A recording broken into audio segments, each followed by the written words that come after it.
Hello student, कैसे हो? सब बढ़िया। चलो आज हम हमारे टेक्स्ट बुक में दिया गया हुआ मोस्ट इम्पोर्टेंट एंड न्यूमेरिकल्स समझेंगे। रेडी है?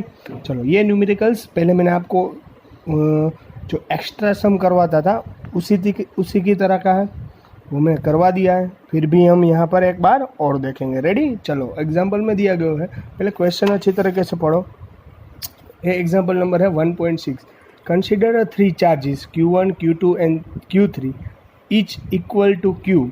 यानी कि यहाँ पर 3 चार्जेस दे गए हुए हैं। मैंने उसे वर्टेक्स का नाम दे दिया, यानी कि इक्विलेटर ट्रायंगल में एडजस्ट कर दिया A, B और C। यहाँ पर Q1 यानी कि Q, Q2 यानी कि Q और Q3 यानी कि Q। चलो ready. Each Q at the vertex from an equilateral triangle of side L। L यानी कि सभी साइड सेम होगी क्योंकि इक्विलेटर ट्रायंगल है। What is the force on a charge Q? What is the force on charge Q with the same sign Q? उसका भी Q ही है। Ready? Place at the centroid of the triangle. Centroid of the triangle यानी कि centre में रखा गया of the triangle as so in the figure. ये फिगर दी गई हुई है, आपके टेक्स्ट बुक में अच्छी तरीके से देख सकते हो अगर आपको इसमें नहीं समझ में आया तो। रेडी? चलो, तो अब क्या करना है? चलो समझ लो कि ये सेंट्रोइड में है, यानी कि सेंटर में है, यानी कि यहाँ से ये सेंटर है हमारा, ये सेंटर है। तो यहाँ ये किस पर फोर्स लगाएगा? इस पर। ये भी किस पर फोर्स लगाएगा? इस पर। यानी कि ये इस पर फोर्स लगाए, ये भी पॉजिटिव, ये भी पॉजिटिव। रेडी? ये भी पॉजिटिव, ये भी पॉजिटिव, यानी क्या होगा? रिपल होगा। तो यानी कि इसकी डायरेक्शन इस डायरेक्शन में होगी। रेडी? चलो, सेम ये इस पर फोर्स लगाएगा क्योंकि बोथ विल बी पॉजिटिव, यानी कि ये भी रिपल होगा। तो इसकी डायरेक्शन किस डायरेक्शन में? इस डायरेक्शन में। और ये भी इस पर फोर्स लगेगा, यानी कि इसकी डायरेक्शन इस डायरेक्शन में होगी। रेडी? अगर ये एमसीक्यू में पूछा जाता तो आप किस तरीके से सोल्व करते हैं? तो एमसीक्यू में पूछा जाता तो सबसे इजी तरीके से सोल्व करना बताता हूँ। चलो, ये डायरेक्शन ऊपर से नीचे आ रही थी, ये रेडी, ये इस डायरेक्शन में फोर्स लगा रहा था, ये इस डायरेक्शन इस तरह का था। चलो, इन दोनों पहले तो इन दोनों का रिजल्टेंट को क्या हो जाता है? इन दोनों का रिजल्टेंट फोर्स यहाँ पर होता है। रेडी? इन दोनों का रिजल्टेंट फोर्स क्या होता है? इस डायरेक्शन में होता है ना। आई बार इन दोनों का रिजल्टेंट इस डायरेक्शन में होता है, और ये डायरेक्शन और एक डायरेक्शन बहुत ऑपोजिट है, यानी कि इसका और इसका ये दोनों कट हो जाएंगे तो हमारा आंसर क्या मिलेगा? 0। तो ये कब सोल्व करना है? जब आपको एमसीक्यू में पूछा जाए, तब इस तरीके से सोल्व करके आप सिर्फ एमसीक्यू टिक कर सकते हो। पर अगर आपको सम सोल्व करने को पूछे तो आप में जो मेथड करवा रहा हो उसी मेथड से करना पड़ेगा। रेडी? चलो, अब हम देखते हैं, हमें ये सभी एक ही पर फोर्स लगा रहे हैं तो सभी का तो पहला मुझे फोर्स ढूंढना पड़ेगा। ये इस पर लगाने वाला फोर्स, इसके द्वारा इस पर लगने वाला फोर्स और इसके द्वारा इस पर लगने वाला फोर्स। और ये सभी का किस में पड़ रहा है? सेंट्रोइड में पड़ा हुआ है, यानी कि यहाँ से यहाँ तक का डिस्टेंस, यहाँ से यहाँ तक का डिस्टेंस और यहाँ से यहाँ तक का डिस्टेंस, यानी कि इसको मैं R कह देता हूँ। क्या कह देता हूँ? R। यानी कि सभी का डिस्टेंस सेम रहेगा, यानी कि मुझे क्या ढूंढना पड़ेगा? एक R ढूंढना पड़ेगा, यानी कि इसका एक R मिल जाए, यानी कि एक साइड का साइज मिल जाए तो सभी साइड का तो सेम ही होता है, वो आपको मालूम है। ये भी R, ये भी R और ये भी R। तो सबसे पहले मुझे जो फोर्स ढूंढना है उसके लिए मुझे R ढूंढना ज़रूरी होगा। रेडी है? चलो, तो हम पहले ढूंढते हैं R। तो R ढूंढने के लिए सॉल्यूशन, अब मैं यहाँ लिखता हूँ सॉल्यूशन। रेडी? अच्छी तरीके से देखना, यहाँ पर देखो इक्विलेटर ट्रायंगल है, इसलिए A B is equal to B C is equal to A C is equal to L. Ready? And A D इज यहाँ पर देखो A D here A D is median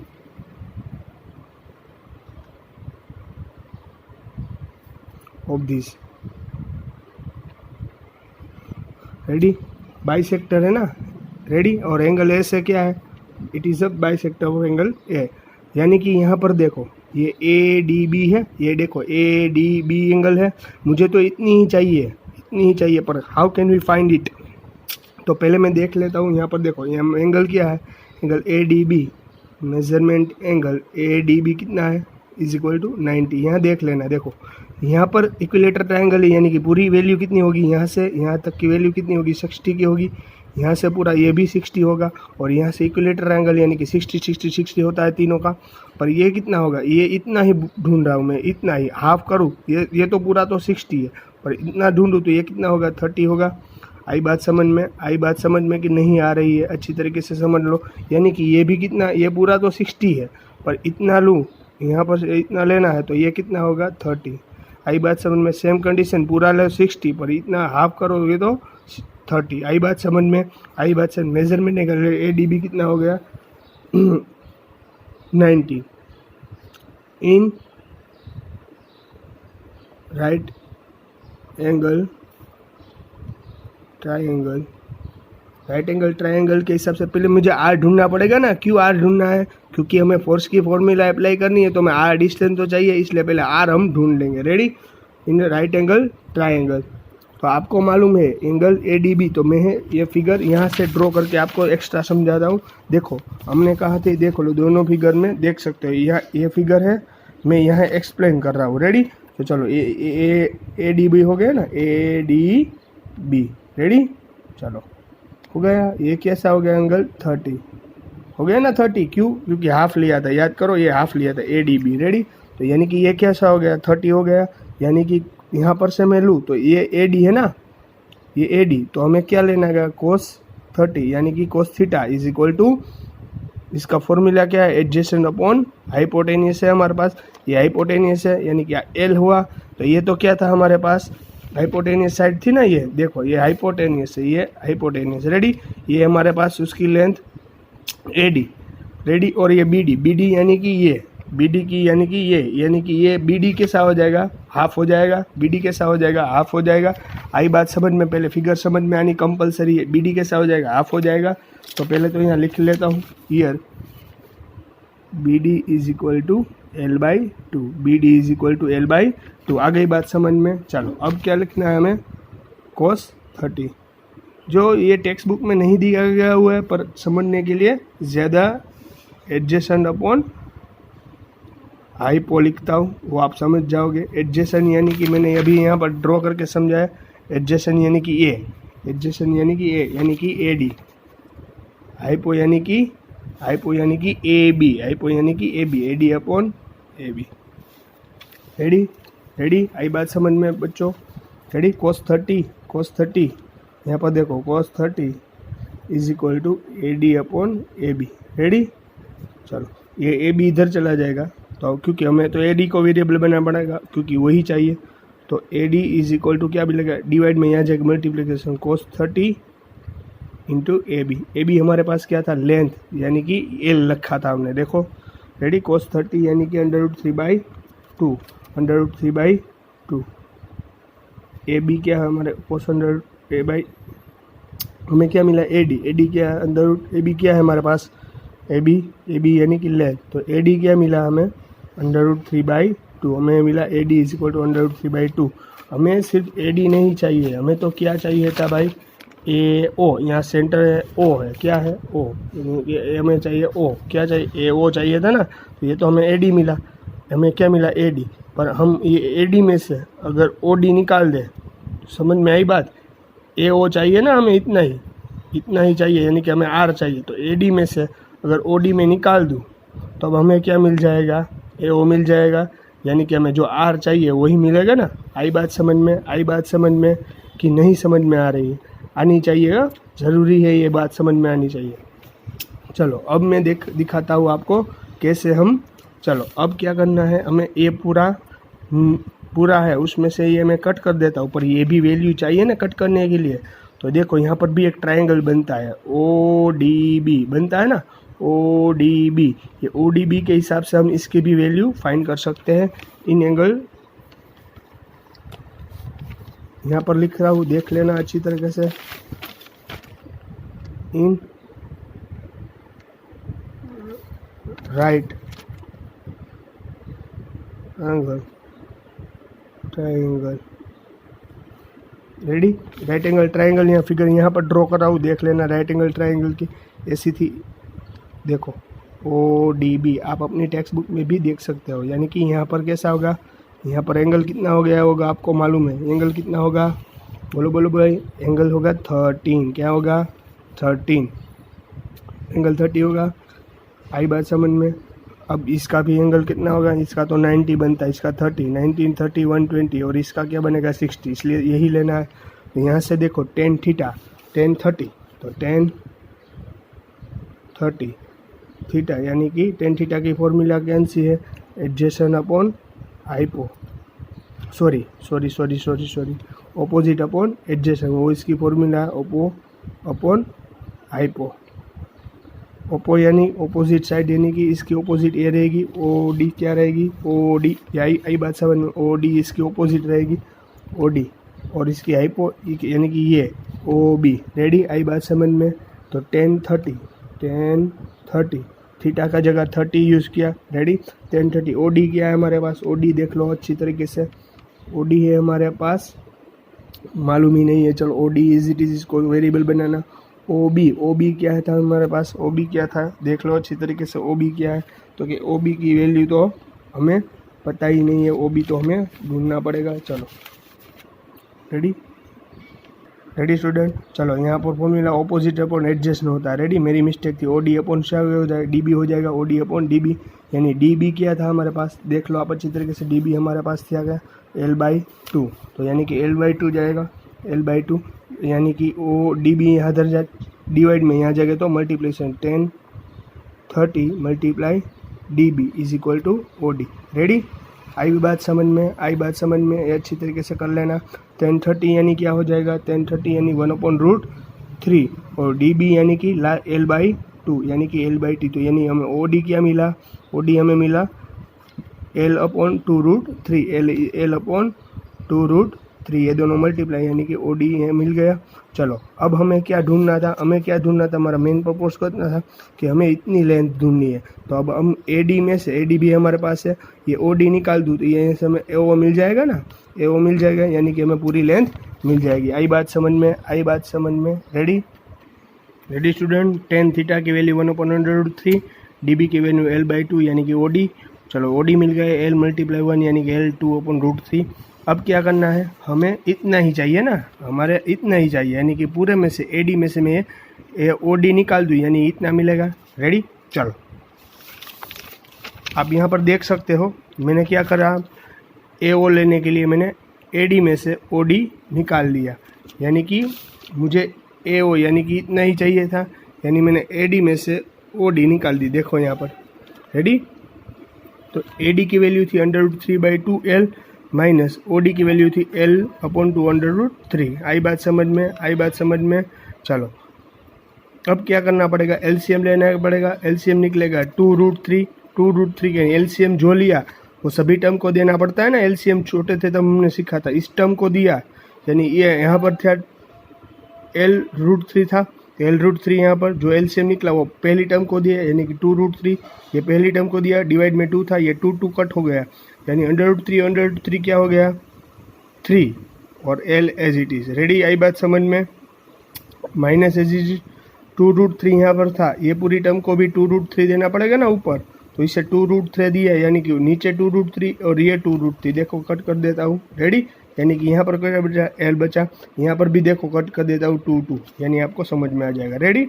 यानी कि 3L माइनस क्या बचा, यहाँ पर 3L मिला, 3L माइनस L यानी 2L बचेगा अपॉन 2√3, यानी ऊपर नीचे √2 कैंसिल, L/√3 यानी कि R क्या हो जाएगा, R = AO = L/√3। चलो हो गई, यहाँ तो मिल गई हमें R की वैल्यू, यहाँ मिल गई हमें R की वैल्यू। अब R की वैल्यू हमें सब्स्टिट्यूट करनी है कूलम्ब्स लॉ में, रेडी।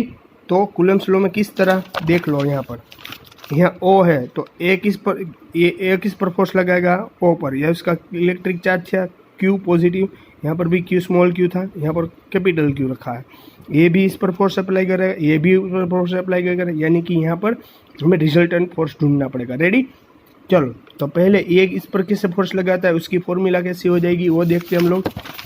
तो देखो नाउ AO, OB और OC बाय जियोमेट्रिकल यानी कि सभी इक्वल है, force on Q due to A1 देख लें यहाँ पर अच्छी तरीके से देख लें, force on Q due to A1 की द्वारा लगने वाला फोर्स, इसे मैं F1 कह देता हूँ, इसे मैंने F1 कह दिया।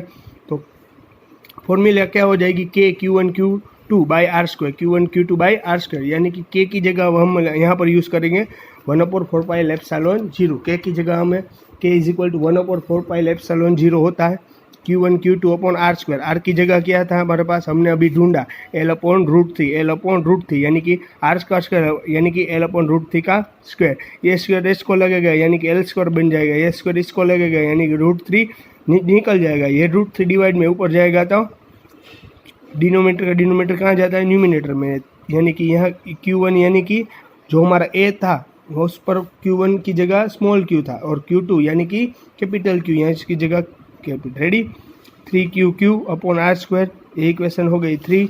चलो similarly Q due to by B F2, अब क्या करेगा, B है वो किस पर फोर्स लगाएगा, Q पर। रेडी, तो similarly Q due to B F2 वो के Q1 Q2 by R square, वही फॉर्मूला Q1 की जगह Q स्मॉल q और कैपिटल Q2 की जगह कैपिटल Q और स्मॉल q। 1/4π0 के की वैल्यू है यहाँ आर स्क्वायर की जगह है हमारे पास L/√3 होल स्क्वायर। अब सिंप्लीफाई करोगे तो डिनोमीटर का डिनोमीटर कहाँ जाएगा, न्यूमिनेटर में, इसलिए 3 capital Q small q upon L square हो गई। सेम कंडीशन होगी सिमिलर Q2 C पर भी ऐसे ही पोजीशन होगी, आप अच्छी तरीके से देख सकते हो। रेडी, चलो अब क्या करना है, हमें रिजल्टेंट फोर्स ढूंढना है, रेडी, चलो आप अच्छी तरीके से यहाँ पर देख सकते हो। देखो यहाँ पर F1 F2 और F3 तीनों का मैग्नीट्यूड कैसा था, सेम था, तीनों का मैग्नीट्यूड कैसा था, 3 सेम था।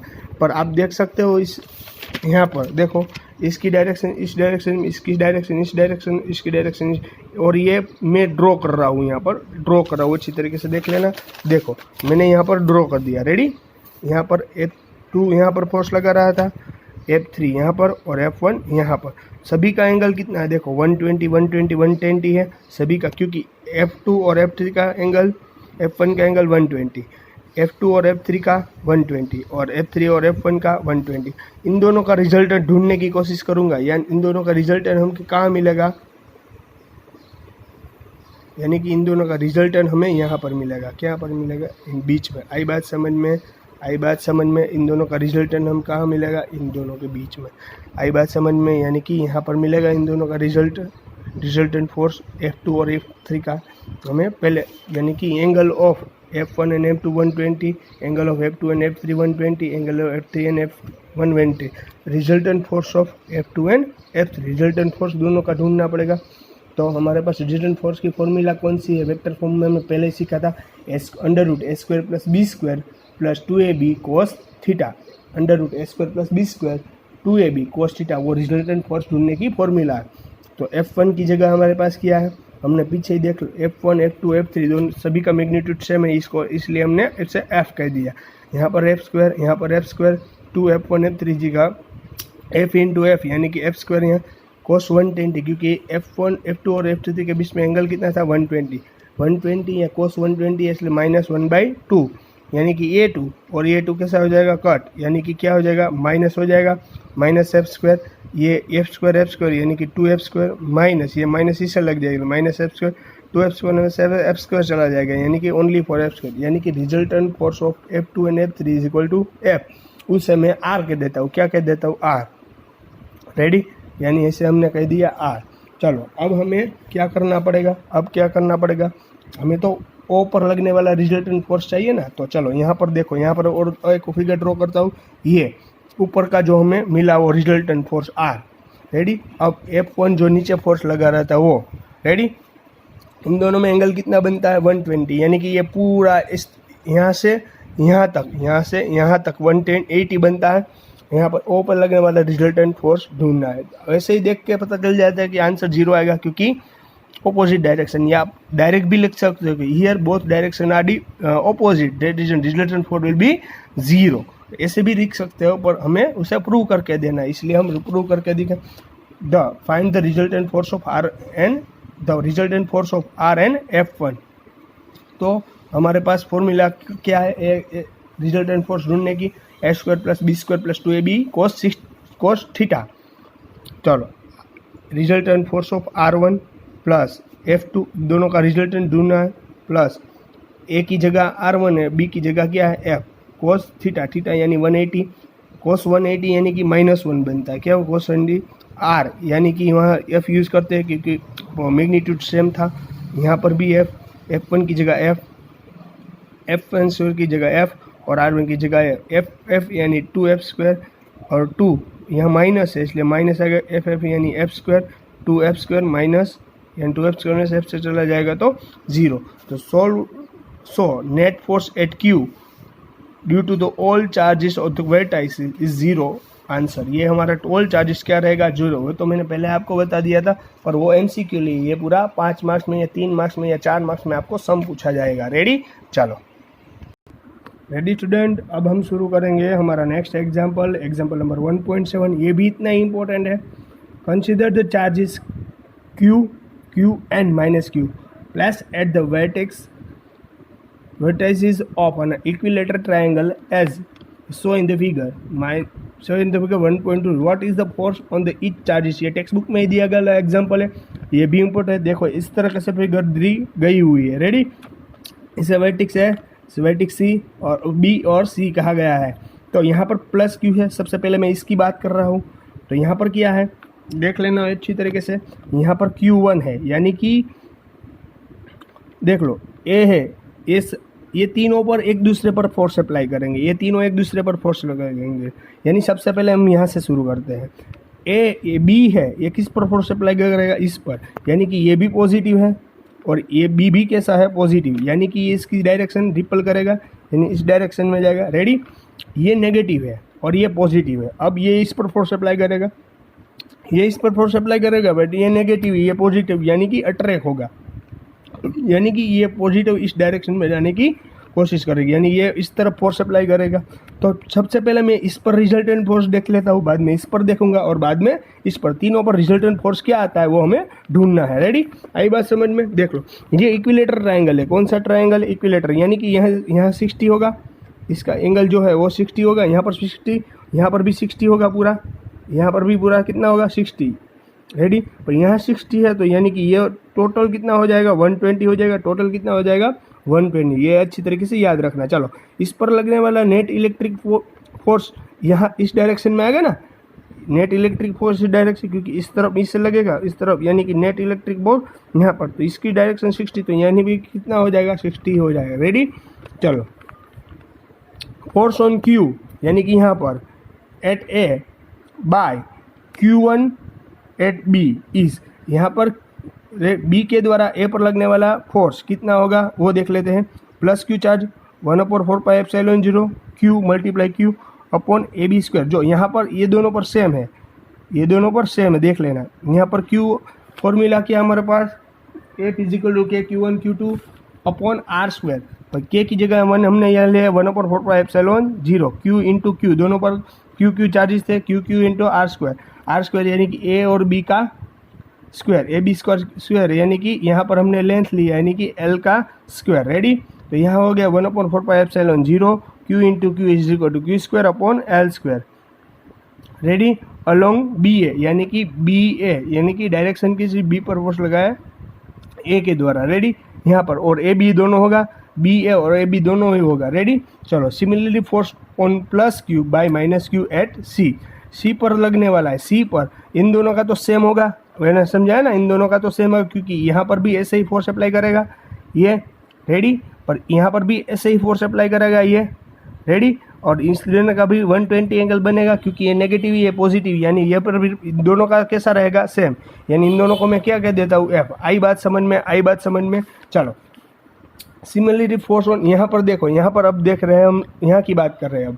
Similarly force on plus Q by minus Q at C, plus Q के द्वारा लगने वाला है यहाँ पर माइनस Q, बराबर। यहाँ पर दो फोर्स अप्लाई होगा, यहाँ पर दो फोर्स होगा ना, जो अब यहाँ पर फोर्स लगेगा, ये नेगेटिव ये पॉजिटिव, यानी ये अट्रैक्ट होगा, यहाँ पर भी ये अट्रैक्ट होगा, यानी इसका नेट इलेक्ट्रिक फोर्स कितना पर यहाँ पर होगा ना, तो यानी कि हम यहाँ से कह देंगे नेट इलेक्ट्रिक फोर्स F3। चलो यहाँ पर इसकी फॉर्मूला कहाँ से होगी, फॉर्मूला तो सेम ही होगी, क्योंकि ये यहाँ पर इस पर लगने वाला नेट इलेक्ट्रिक फोर्स हमें ढूंढना है, रिजल्टेंट फोर्स पर बाद में देखेंगे, पर इस पर कितना फोर्स लगा वो देख लेते हैं। कि इसके द्वारा माइनस Q पर लगने वाला, तो minus Q K Q1 Q2 upon R², K Q1 Q2 upon R²। Ready, चलो Q मल्टीप्लाई Q अपॉन सी² यानी कि यहाँ से यहाँ तक ले लेते हैं हम पहले सी² यानी कि 1/4 के की जगह 1/4πε0 क्यू इंटू Q² अलॉन्ग ऐसी। रेडी।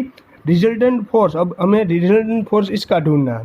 पहले हम इसका रिजल्टेंट फोर्स ढूंढते हैं। Resultant force of F+Q and F-Q at A lie for A, यानी कि इस पर लगने वाला नेट इलेक्ट्रिक रिजल्टेंट फोर्स कितना है, तो कि यहाँ पर होगा F1, यहाँ से रिजल्टेंट फोर्स कह देता हूँ F1। Resultant force of F+Q इस पर लगने वाला और इसके द्वारा लगने वाला फोर्स यहाँ पर इस पर कितना होगा ऑन एट ए, तो यहाँ पर F1 कह देता हूँ, formula A² + B² + 2AB cos theta.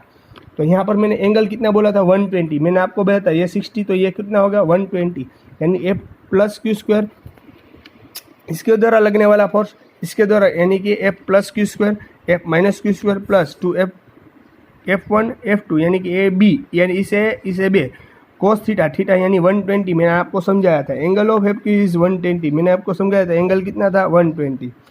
F1 यानी इसको भी मैंने क्यू इसका और इसका दोनों रिजल्टेंट फोर्स सबका फोर्स के साथ सेम था, यानी सबको हमने क्या कह दिया F कह दिया, सबको मैंने क्या कह दिया, उसकी मैग्नीट्यूड सेम था ना, सभी का मैग्नीट्यूड कैसा होगा सेम होगा।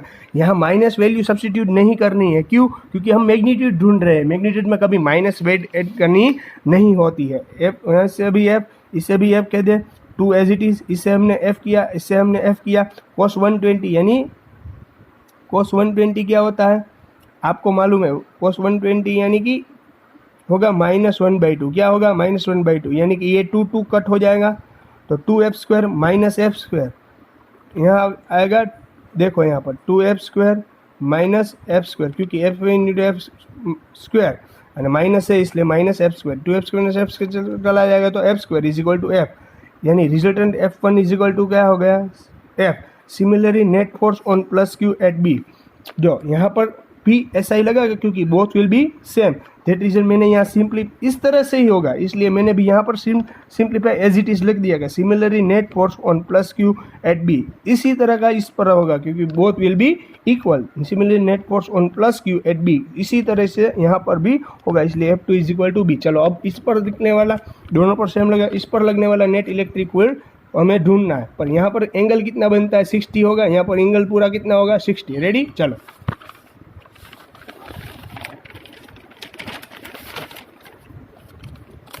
Net force on -Q at C, देखो ready, net force on -Q at C, देखो तो F3 उसे मैं कह देता हूँ √F² + A² + B² + 2AB cos theta वाली फॉर्मूला होगी। From the figure angle of F2 and F3 60, मैंने पहले ही आपको बताया था, इसका एंगल पूरा एंगल कितना होगा 60। रेडी, चलो F3 को इस पर कितना फोर्स लगेगा, ये भी फोर्स अप्लाई करेगा, ये भी फोर्स अप्लाई करेगा, चलो इसका फोर्स यानी कि F+Q और इसका फोर्स यानी ऑल्सो F+Q। रेडी, ये दोनों फोर्स अप्लाई करेंगे, इसको भी मैंने F की दिया, इसको भी F² 2F1 F2 cos 60 यानी 1/2, ये 2 गया, यानी F² यानी कि 2F² प्लस ये 2 और ये 2 कट हो जाता है, यानी इस तरह लिख सकते हैं F² 2F² F² + F² 2F² + F², यानी कि टोटल कितना हो जाएगा 3F², यानी कि जिसका स्क्वायर रूट F² का स्क्वायर रूट निकला F, F² का स्क्वायर रूट क्या निकला हमें F, और √3 का स्क्वायर रूट नहीं निकला, इसलिए इस √3 यानी कि थर्ड जो है उसका हमें रिजल्टेंट फोर्स मिल गया √3 है। हेंस द वेक्टर फॉर्म में इसे लेना है, यानी कि वेक्टर फॉर्म में लिखना होगा, तो क्या लिखेंगे हम, देखो F1 को वेक्टर फॉर्म में लिखना है, F1 = F R1 कैरेट और R is unit vector along, इसी तरह हमें वेक्टर फॉर्म में लिखना है, तो R कैरेट हमें सिर्फ लिख देना, इसलिए किससे हो जाएगा वेक्टर फॉर्म में। इस दोनों की डायरेक्शन जो है डायरेक्शन बाइसेक्टिंग, ये बाइसेक्टर है, क्यों, क्योंकि पहले हमने देखा था ना, ये इस तरह लंबा करोगे तो ये बाइसेक्टर हो जाएगा, क्या हो जाएगा बाइसेक्टर, तो इसलिए यहाँ पर लिखा है हमने direction bisecting on BCA vector along. जो इसकी डायरेक्शन कौन सी रहेगी ये आप सकते हो, F1 की डायरेक्शन कौन सी रहेगी वो आप समझ सकते हो, F2 की क्या रहेगी वो भी आप समझ सकते हो, वेक्टर फॉर्म में लिखा है और कुछ नहीं है, ये लिखो या ना लिखो नहीं फिर पड़ता, पर लिखना समझने के लिए ज़रूरी है। रेडी, चलो ये दोनों सम इम्पोर्टेंट थे जो हमने आज करवाए, ये दोनों सम इम्पोर्टेंट थे जो हमने आज करवाए, तो आप अच्छी तरीके से कर लेना, इसीलिए आपको कुछ दिक्कत ना हो। रेडी? चलो good bye and take care. अच्छी तरीके से कर लेना। रेडी? चलो।